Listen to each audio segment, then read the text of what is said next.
大陆央视春晚4日登场，许多港台大咖艺人都有表演。第一名模林志玲睽违8年，也再次登上春晚，首次挑战水上芭蕾，并结合高空跳水，优美的身段让人惊艳不已。但事后被一名自称是林志玲替身的人爆料，他是排练最后一天才到现场。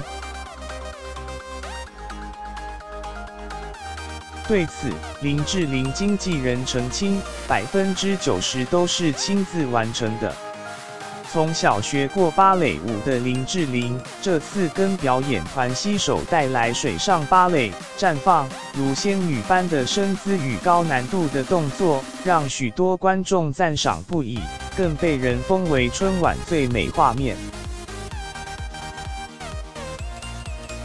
但是，一名昵称“凡凡不会翻水水”的微博网友发文爆料，自己很荣幸担任林志玲的春晚水下替身。不过，林志玲在排练最后一天才来到现场，第一次见面就等了4、5个小时。此话一出，引发网友热议。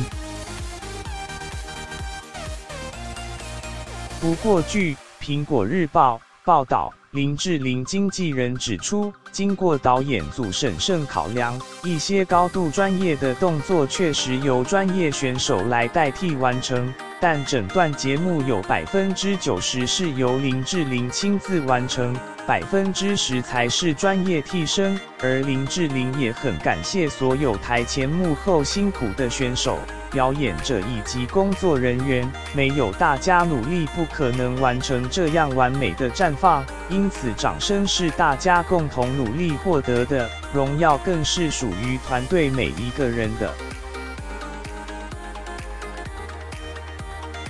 另外，相关工作人员也透露，林志玲录制节目近6天，绝不是最后一天才去现场，像是高空吊环吊到约6公尺、拉环空荡等动作都林志玲亲自完成，只有从高空中一跃而下是替身完成，林志玲没有做过。且林志玲一向好强，本身也会游泳和芭蕾，几乎能做的都做了，还特地3周前加强水中的相关训练。更有网友也表示，他当时也在场。林志玲参与了6、7天，每天都早到晚走，相当勤奋。